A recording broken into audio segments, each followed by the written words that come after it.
Então vamos lá. Primeira coisa, né, que a gente fala é o seguinte: teve uma época no mundo, né, que achar petróleo era a coisa mais fácil que existia. Então você furava num lugar, saía petróleo, você ia lá, colocava um poço, começava a produzir aquilo e ia embora, entendeu? Então isso aqui são fotos da época, principalmente essa aqui, não sei se vocês já viram, tá? Isso aqui cada torre dessa aqui é um poço de petróleo, tá? Cada torrezinha dessa aqui é um poço de petróleo. Isso aqui é lá na Pensilvânia, nos Estados Unidos, aqui é no Texas, tá? Então era assim, ó, o petróleo ele aparecia assim, ó, tá? Eram exudações que a gente chama. A palavrinha para isso é exudação. Às vezes o cara ele estava andando assim e ele viu uma poça de petróleo. Ali na verdade era o petróleo que estava em exudação. Ele ia em cima daquela poça, colocava um poço e começava a produzir. Aqui no Brasil tem isso? Pior que tem. Aconteceu um caso muito interessante no norte de Minas. Naquela bacia ali tem muito gás natural. E numa fazenda lá um dia começou um gás a pegar fogo e não parava de jeito nenhum. Na verdade, o que tinha naquela fazenda era um mega de um poço de gás natural. E o pessoal começou a pensar que era espírito, que era assombração, porque o fogo não apagava. Eles tentavam fazer de tudo para apagar o fogo e não conseguiam apagar. Aí ligaram à prefeitura, tal, aí a prefeitura resolveu entrar em contato com uma empresa de petróleo, que os caras também não sabiam que eles estavam novos aqui no Brasil ainda. Acabou que a gente foi lá, eu estava na Halliburton na época, para poder ver o poço lá, e ele ficava pegando fogo, porque ele não vai parar. Enquanto não acabar a pressão do reservatório, ele vai continuar. Então, nessa época aqui, a gente diz, né, que a gente não precisava de modelo de reservatório nenhum, tá? O modelo era o próprio lugar que você ia lá, furava, dava petróleo, entendeu? Às vezes você estava andando, tropeçava numa poça, tinha petróleo. Beleza? No Brasil tem um exemplo muito legal disso. Esse aqui é o campo de Carmópolis, tá? Lá em Sergipe. Isso aqui é a quantidade de poço que tem em Carmópolis, tá? E nem estão todos aqui. Aqui tem 1.578 poços de petróleo numa cidade. Então, lá em Carmópolis, você tem poço de petróleo na igreja, na praça, na delegacia, entendeu? No quintal de não sei quem. E o poço, às vezes, tem o nome da pessoa, tá? Porque é a pessoa que é a dona daquele terreno ali. Então, você olha para um negócio desse aqui, todo esse trabalho que eu faço, que o pessoal faz, de caracterizar o reservatório, isso como precisa, entendeu? Com uma grande quantidade de poço dessa aqui, ó, vocês concordam que o próprio poço, ele já desenha o reservatório de petróleo para mim? E outra, né, esses poços aqui, eles são muito baratinhos. Então o cara fura aqui, ó, aqui tem petróleo, aqui não tem, opa, então continua para cá, aqui tem, aqui tem. Tá vendo que aqui tem uma concentração maior? Por que tem uma concentração maior aqui, ó? Porque aqui é onde está a maior concentração de petróleo, tá? Então isso aqui é em Carmópolis, é um caso muito interessante aqui no Brasil, ó, isso aqui é um zoom, ó. Só pra vocês terem ideia, tá vendo? Parece ter um poço em cima do outro, né?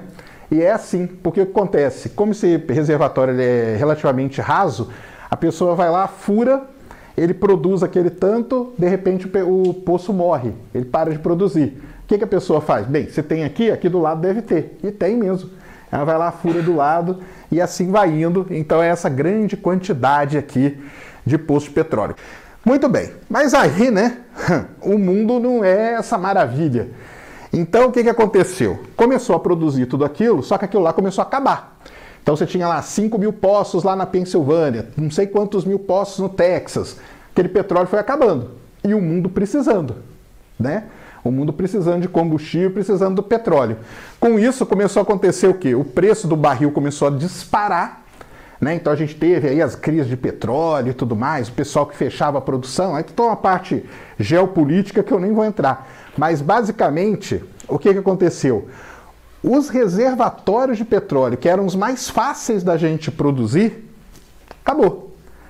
Aí a gente ia começar a gastar dinheiro, o que essa galera não gosta é de gastar dinheiro, para produzir mais petróleo. E às vezes o petróleo também não era de boa qualidade. Então isso é que aconteceu. Começou a dar uma crise gigantesca. Com essa crise, o que aconteceu? O preço do barril deu uma disparada, tá? Então o preço do barril, ele chegou ali 2011, 2012, chegou a $120 o barril, pra vocês terem uma ideia. O preço disparou porque acabou também aquilo lá que era facinho de produzir, beleza?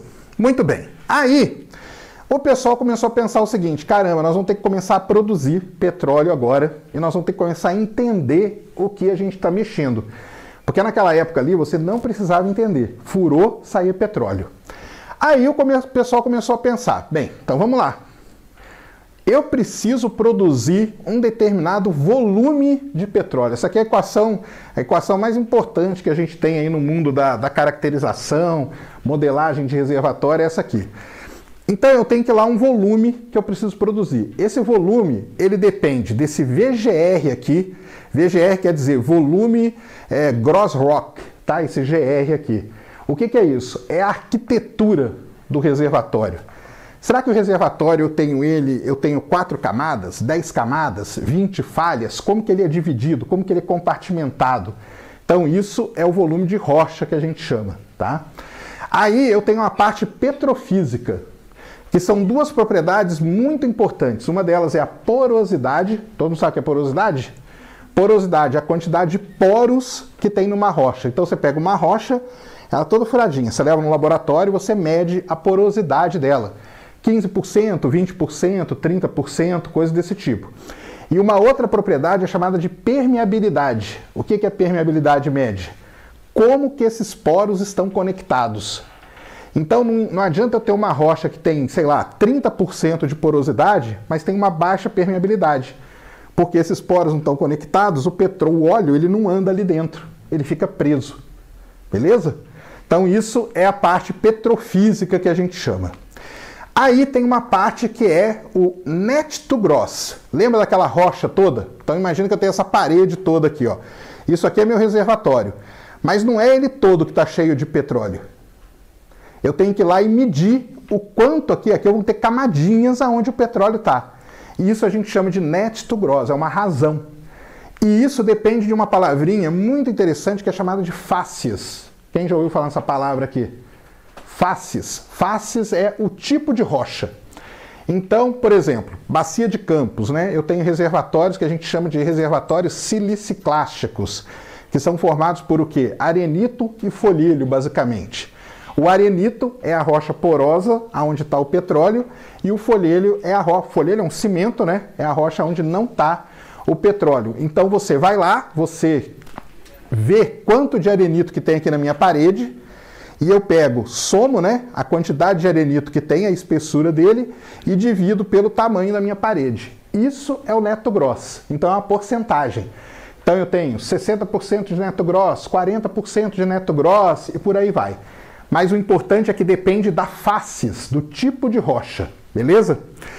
E eu tenho uma parte aqui que é a dinâmica do reservatório, que a gente chama de saturação. A gente não mede saturação de óleo num reservatório. O que a gente mede é a saturação de água.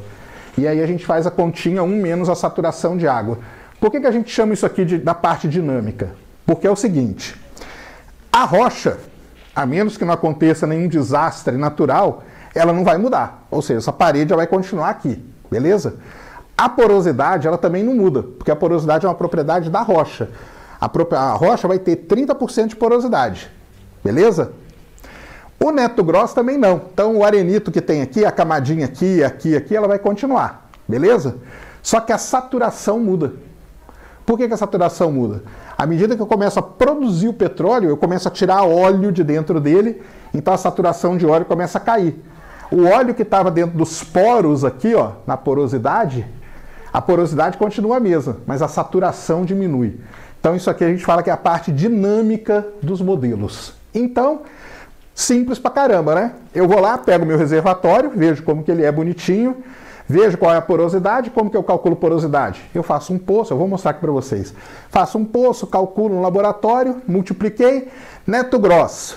Ah, tem como? Tem, você vai lá, vê o quanto que tem de arenito, quanto tem de folhélio, manda bala, e a parte dinâmica você calcula também, porque você pegou aquela rocha. Multiplica tudo isso, você vai ter a quantidade de volume do seu reservatório. Por que o volume é importante?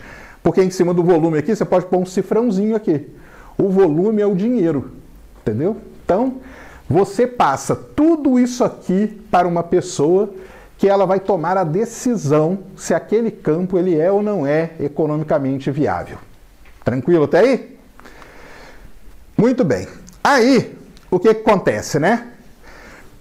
Aquela equação lá. Como que era feito quando as coisas eram tranquilas? Então, você ia lá com mapas, mapa 2D. Você vai e faz um mapinha lá da topografia, por exemplo, tudo 2D. Você faz na mão, no papel mesmo, tá? Os geólogos utilizavam um negocinho chamado planímetro, que a gente chama, tá? Criava esses mapinhas aqui.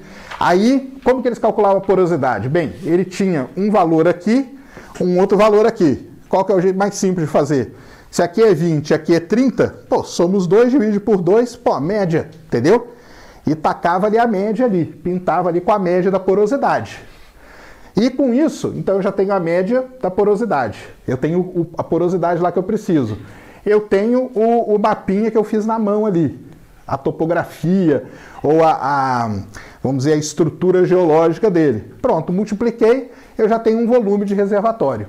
Aí o geólogo fazia esse trabalho, esquecia da vida e passava para o engenheiro. Aí o engenheiro ia lá, fazia uns bloquinhos bem simples, tá? Ajustava vários parâmetros, tudo meio no chute, até que essas coisas batiam. Então tinha um poço produzindo ali, pô, para aquele poço produzir 10, cara, não, isso aqui tem que ser tanto, e ia ajustando, ia calculando na mão, tá?